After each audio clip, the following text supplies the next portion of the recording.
વડોદરાના નવાયાર્ડ વિસ્તારમાં 15 વર્ષીય સગીરા પર દુષ્કર્મનો ગંભીર મામલો. ફતેગંજ પોલીસ મથકમાં સગીરાની માતાએ ફરિયાદ નોંધાવતા કાર્યવાહી શરૂ. ફરિયાદના આધારે પોલીસે 2 આરોપી હર્ષિલ આલોક મેકવાન અને જોન્ટી પરમારની ધરપકડ કરી છે. નામદાર કોર્ટે બંને આરોપીઓને 3 દિવસના પોલીસ રિમાન્ડ મંજૂર કર્યા છે. આરોપીઓ નવાયાર્ડ વિસ્તારના 19 અને 20 વર્ષીય યુવકો હોવાનું ખુલ્યું છે. એક આરોપી જોન્ટી પરમારનો અગાઉ ગુનાહિત ઇતિહાસ છે. સંવેદનશીલ કેસને લઈ પોલીસ દ્વારા વિવિધ દિશામાં ઊંડાણપૂર્વક તપાસ શરૂ કરાઈ. ફતેગંજ પોલીસ સ્ટેશનમાં ગઈકાલે તારીખ 8/1/2026 પોલીસ સ્ટેશનમાં 64(1), 65(1), 70(2) પોક્સોની કલમ 3A, 4(2), 5G અને 6 મુજબ એક બળાત્કારની ફરિયાદ રજીસ્ટર કરવામાં આવેલી છે.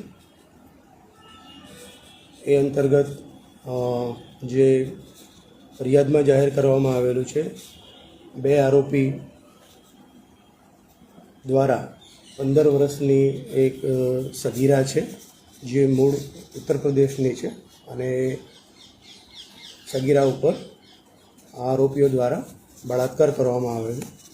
એ બળાત્કાર સંદર્ભે બંને આરોપીને પોલીસ સ્ટેશન દ્વારા શરૂઆતમાં આરોપી નામે હર્ષિત, જેને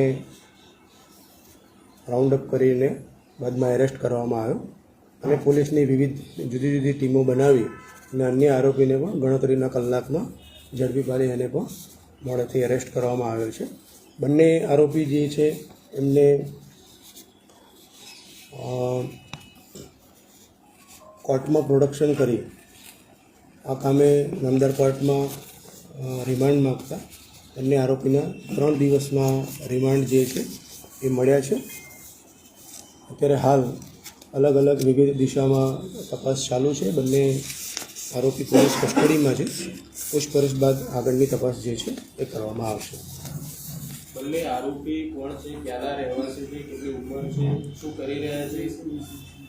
બંને આરોપી જે છે એ નવાયાર્ડના છે અને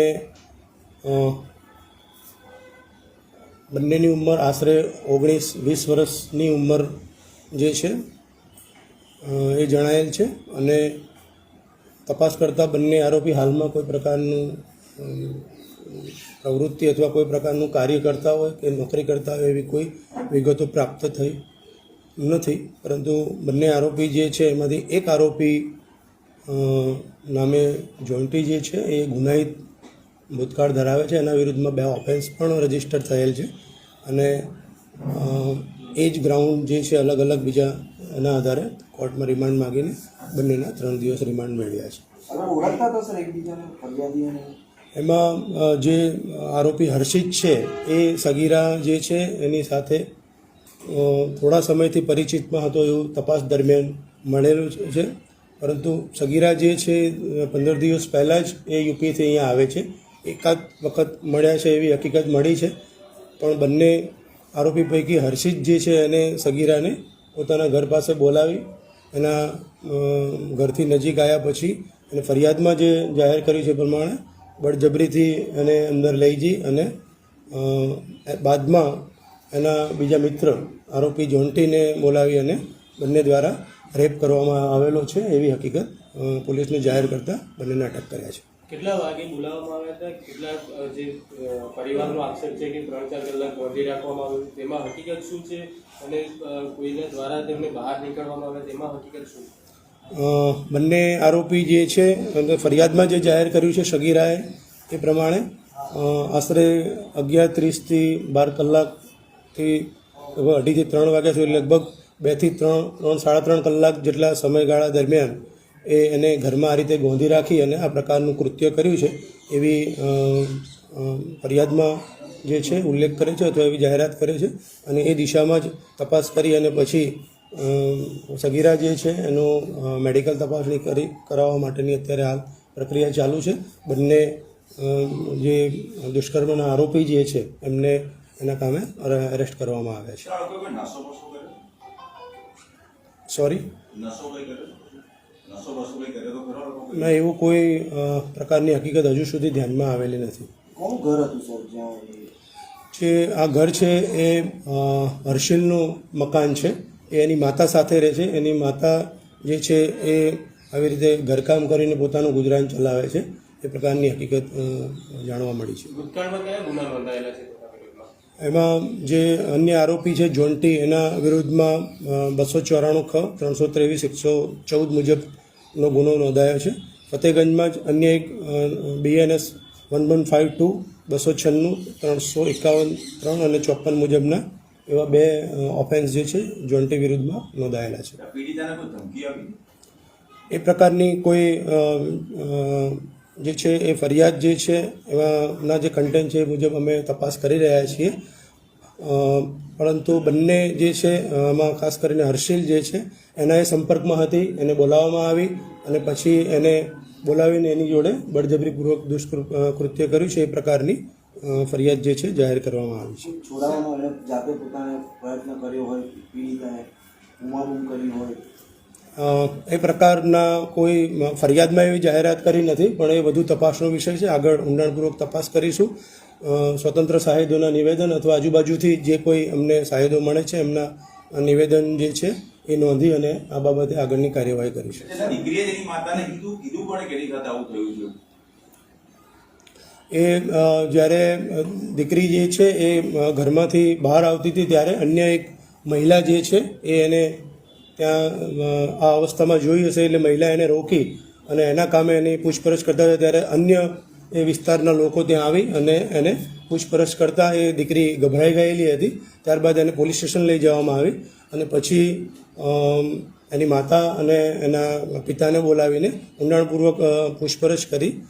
એના અંતે એ દીકરીએ એની સાથે આ પ્રકારનું કૃત્ય થયું છે એવી જાહેરાત કરતાં FIR રજીસ્ટર કરી અને કાર્યવાહી કરેલી. હાલ આ 2 યુવકો છે કે અન્ય યુવકો પણ આમાં સંડોવાયેલા છે?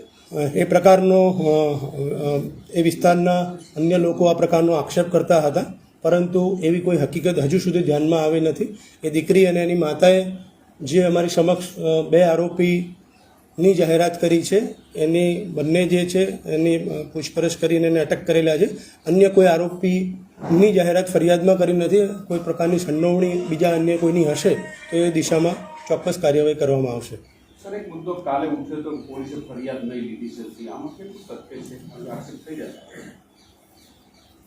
આ પ્રકારની જ્યારે સંવેદનશીલ મેટર હોય છે અને જ્યારે એની ગુનાની ગંભીરતાને ધ્યાનમાં રાખી અને સગીરાની માનસિક સ્થિતિને પણ ધ્યાનમાં રાખવી પડતી હોય છે, જ્યારે ફરિયાદ રજીસ્ટર કરવામાં આવે ત્યારે આપણે પણ જાણીએ છીએ કે આ પ્રકારની ઘટનાની અંદર સગીરાની પૂછપરછ કરવામાં પણ થોડી સંવેદનશીલતા દાખવવી પોલીસ દ્વારા જરૂરી છે.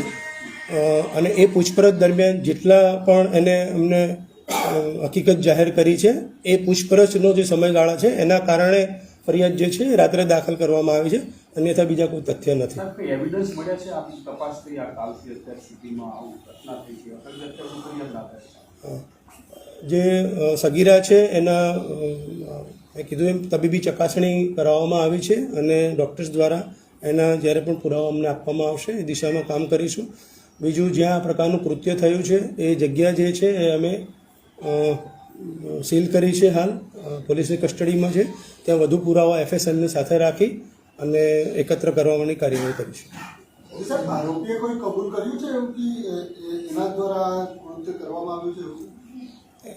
ગઈકાલે આ પ્રકારની જે સંવેદનશીલતા જે ને ધ્યાનમાં રાખી અને બંને આરોપી જે છે એને પૂછપરછ કરવામાં આવી. શરૂઆતમાં એમને આ પ્રકારનું કૃત્ય કર્યું હોય એનો ઇનકાર કરેલો, પરંતુ એના કામે જ અમે એના રિમાન્ડ માગ્યા છે. તબીબી ચકાસણી સગીરાને થયા પછી આગળની પૂછપરછમાં જે કંઈ તથ્યો હશે એ પ્રમાણે કામ કરવામાં આવશે. Okay, thank you.